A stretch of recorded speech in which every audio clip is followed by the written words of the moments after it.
que puede la Fiscalía actuar de oficio. Voluntad. Este tipo es el mismo que habla a través de su cuenta, esta Tantric Rebelde, hoy cerrada con nuestra denunciante.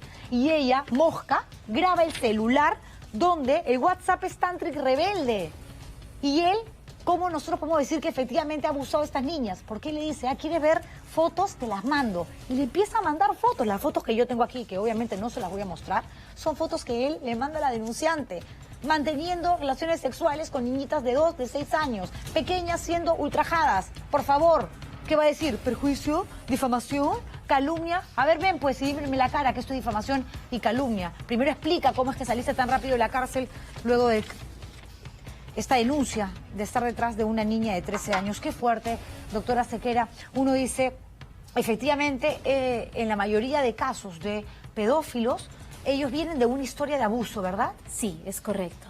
La mayoría de estas personas han sido violentadas sexualmente y psicológicamente durante los primeros años. Ahora, durante los 5 a los 12 años viene toda la etapa del desarrollo psicosexual, una etapa supremamente importante en donde si existen tocamientos indebidos o abusos sexuales y no son trabajados en un contexto psicoterapéutico con un psicólogo clínico, las heridas emocionales que quedan son muy grandes y la mayoría de ellos han experimentado esto, entendiendo a partir de esto que lo que se hace es replicar este tipo de situaciones. Por eso un abuso sexual es sumamente importante, Juliana, pararlo en la infancia, trabajarlo en la infancia. Y aprovecho esto para decir, 464 niños violados hoy en el Perú, en donde hay un plan de intervención para trabajar con esos niños, en donde hay un plan de acción clínico para poder evitar que estas situaciones sigan ocurriendo, que no sea una cifra más, sino que las cifras nos lleven a trabajar en esos niños. ¿Por qué la mayoría de casos de violencia sexual física, donde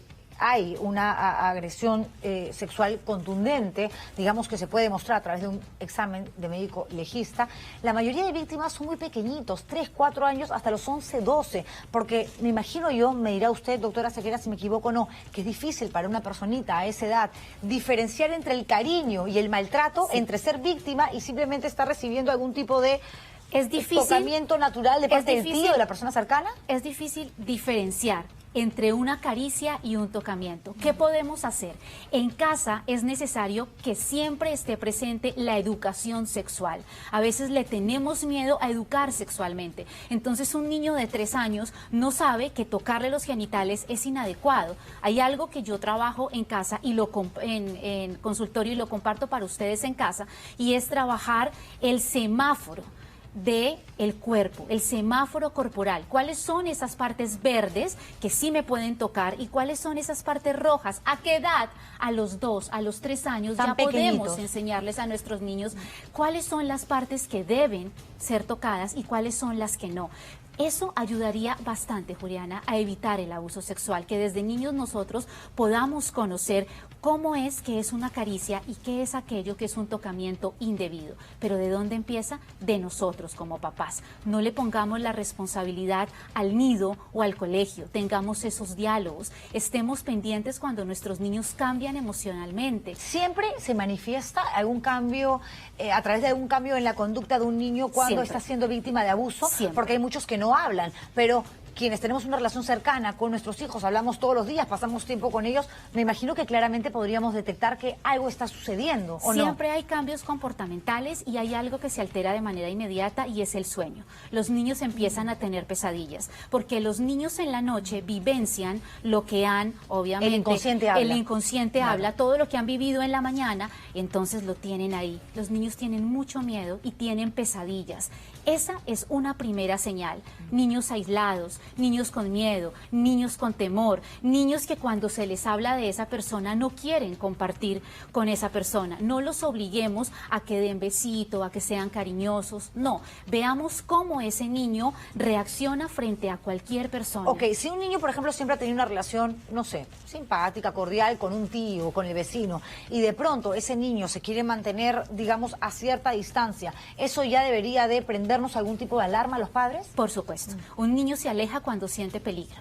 antes no se aleja. Y es Cuando posible que luego vuelva a acercarse a esa persona porque ya ejerció, no sé, es una pregunta, un nivel de manipulación mucho más sofisticado para ganarse nuevamente la confianza de la criatura, pregunto. Es posible, porque además estas personas son bastante encantadoras, saben cómo llegar a los niños, y si al niño no se le da una educación sexual, no comprende lo que pasó. ¿Sabes cuándo lo comprende? Cuando llega el momento en que se les dice esto es una relación sexual, en ese momento los niños entran en shock y dicen, yo ya viví esto. Y solamente hasta este momento se comprende lo equivocado que se ha manejado el desarrollo psicosexual en los niños. Doctora Sequeira, una pregunta que le pido, por favor, le ruego que me responda con absoluta honestidad.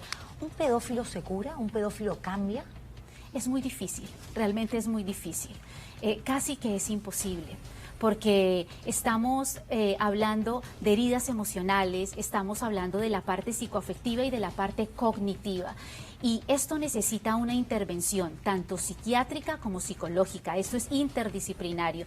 Y es difícil que esta persona se haga consciente del daño que está haciendo en otros. Y claro, lo peor es que usted dice algo importante. No son conscientes del daño que generan, pero sí son conscientes de el castigo que podrían recibir. Por supuesto. Porque aquí estamos hablando de un sujeto acusado de pedofilia, ¿ok? Que cuando recibe la llamada por intercomunicador de nuestro corresponsal en Arequipa, le habla del tema de Arequipa, ¿no? Del caso donde estuvo preso y demás, pero le pregunta ¿qué? ¿Hay nuevas acusaciones? Porque, y al toque se defiende, porque eso sería, creo que difamación, mencionó una palabra parecida a ella, es decir, sabe lo que hizo. Siente temor de lo que le puede suceder que siente temor. Eventualmente. Sí, siente temor, pero hay una incapacidad absoluta de manejar estos instintos. Y además es un perfil que nos deja ver de manera clara cómo este tipo de personas pueden llegar a ser tan encantadoras. Algo importante para mencionar, cuando un niño va a un proceso psicoterapéutico, un psicoterapeuta le debe decir al padre, tú esperas afuera. Eso es lo que se debe hacer y nunca dejar a los niños solos. Jamás, así estés en el psicólogo que estés, siempre cuando son niños debemos estar monitoreando y controlando a los niños. Bueno, yo hablaba ahora con Romina muy temprano, Romina Rossi, que es la persona que fue a buscar la denunciante, que ha hecho los 2 reportajes que ustedes han visto y que incluso habla con la fiscal y le dice, a ver, no es que yo le haya dicho ándate a tu casa, él apela, paga una caución, ya yo qué hago como representante del Ministerio Público, pero ahora yo le pido a la Fiscalía que actúe de turno. Por favor, el tipo está ubicable, está en Arequipa, le ha tocado el intercomunicador hace media hora nuestro corresponsal y allí estaba del otro lado de la puerta. Ojo, ojo, ¿qué más se necesita si este sujeto que habla, que además coincide con la misma voz que aparece en todas las denuncias? Voy a pedir a ver si me pueden cuadrar ese espacio, por favor, del momento donde él admite que se acuesta, que le gustan las niñas de 2 o 4 años. Y a ver, es tan simple como esto. ¿Por qué nosotros tendríamos tanto material pornográfico infantil, el equipo de producción? Porque lo tenemos todos en el chat que manejamos, obviamente, porque tenemos que evaluar hasta qué punto el reportaje va o no va y tenemos pruebas.